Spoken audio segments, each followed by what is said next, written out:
Hey guys, welcome back to the channel. In this video I'm going to be showing you how to make rooms and build rooms.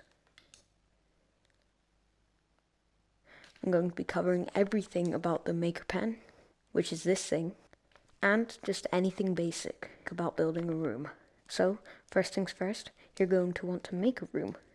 To make a room, all you want to do is go into your watch, go into create, go into base rooms, and then you can click your maker room. You can also go onto my rooms to see all your rooms that you have. Let's create the maker room. Just name your room whatever you want, mainly specifically about what the map is about. But this is just the tutorial, so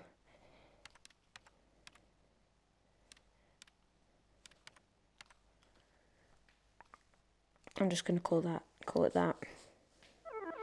And then you'll be teleported to your room. Once you spawn into the room, you'll be automatically given the maker pen. But to further access the maker pen, you can go into your watch, go into backpack, and then I've favorited the maker pen. That means I can pull it out of my back, but if you have one of these favorited, you can just click use on the maker pen and it'll spawn right in front of you. So now we're going to use the maker pen. To actually use the maker pen, what you need to do is look at the screen above. That will bring up this menu. We have the edit, create, select, move, rotate, scale, wire, configure, clone, recolor, freeze, delete, manipulate, and make invention button. You also have these actions at the bottom to finish editing, undo, or redo. At the top, you can open your palette, choose your snapping mode, and you have two settings here. Let's open the palette. Here's the palette. In the palette, you have all of your shapes, all of your materials, and if you click here, you have all of your colors. There are also these at the top. We'll get into that later. For now, let's make a cube, but before we start, we want to set up our snap and our grid. So, you want to go into here, and where it says snapping, you want this to be on grid, and you want these two to be ticked. Nothing would happen at first because you haven't modified it. To modify it, you need to go into the setting button here, and then you have the position snap and rotation snap. You can put the position snap to 5 and the rotation snap to 45 degrees. Also, you can turn on uniform shapes. You want to also untick create grabbable objects, as that is a major detail. So, now let's build a cube. We can just build a cube by pressing down your trigger button. And boom. Here we have a cube. The basic material and color will be set to orange cardboard. You can always go into your palette and change the material and color beforehand by just clicking on what material you want and what color you want. And then you just do the same thing and build your cube. You can also move it around as if you're grabbing something. And yeah, that is how you build a cube. Not only does this work for cubes, but this also works for other types of shapes. Let's put the done editing and the undo draw shape to use.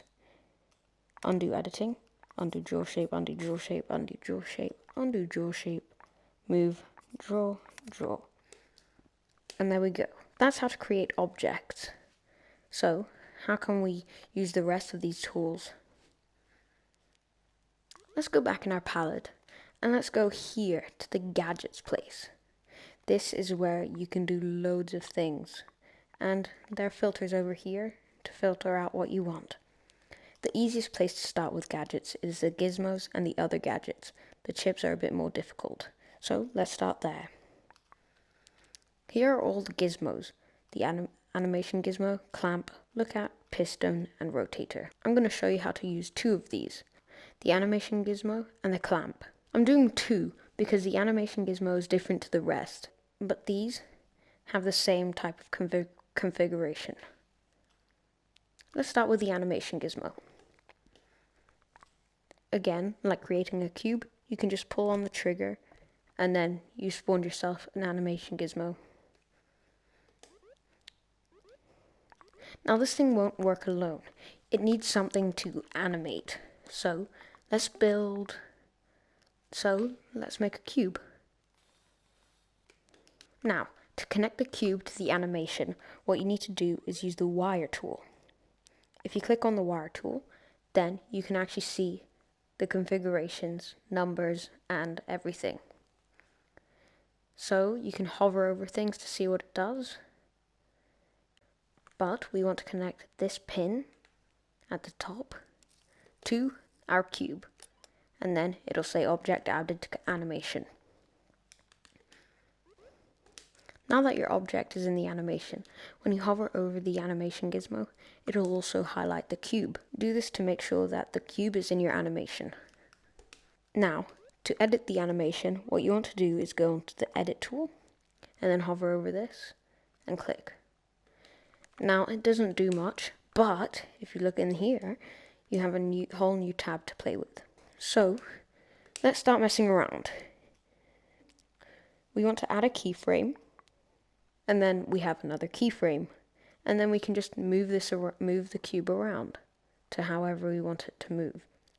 Add another one, move it around, add another one, and then you just keep going until you think your animation is finished. And then you can check how your animation will look. And done. Now the animation is locked inside the animation gizmo, but it's not playing yet. How can we get it to play? What you want to do is go into the configure menu, and then you see this red circle here. It'll highlight yellow, and you can press a trigger over it. Now, this is a bit like binary code. 0 will not do anything, but if we set it to 1, then our object will move. And there we go. Look here, it kind of snaps at the end. We don't really want that happening, so the easiest solution to do is configuring the whole chip itself. You just need to select the body of it and pull the trigger. This will open the configuration menu, where you can configure loads of different things. Let's set this to ping pong, and what that will do, it will reverse the animation once it gets to the end. You can also change the speed percentage. It's at 100 now, but let's say I want it to go faster. Now it goes super fast. We can even make it even faster. Look at that. So, that's how you use the animation gizmo. Let's move on to the clamp. To access the clamp, all you need to do is click on it and then place it down. Easy as that. For the clamp, we want 2 objects. Let's get 2 cubes. And to demonstrate, you want to press done editing on the first cube and create another cube and press done editing on that.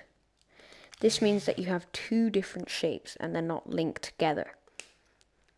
What the clamp will do is kind of link the shapes together. Watch this.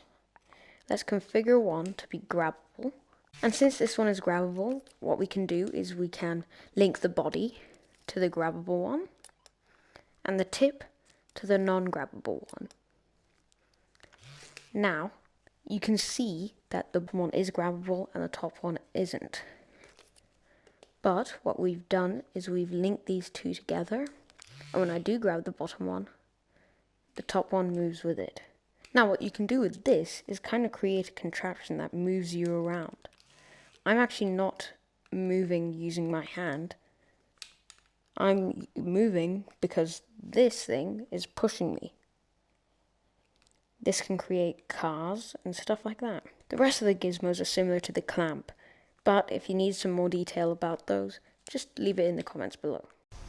Sorry guys that the video ended so randomly. I ran out of splitting space on my PlayStation, which is what I used to edit. So part 2 will be coming out soon. Don't forget to like and subscribe, and I'll see you in the next one. Goodbye.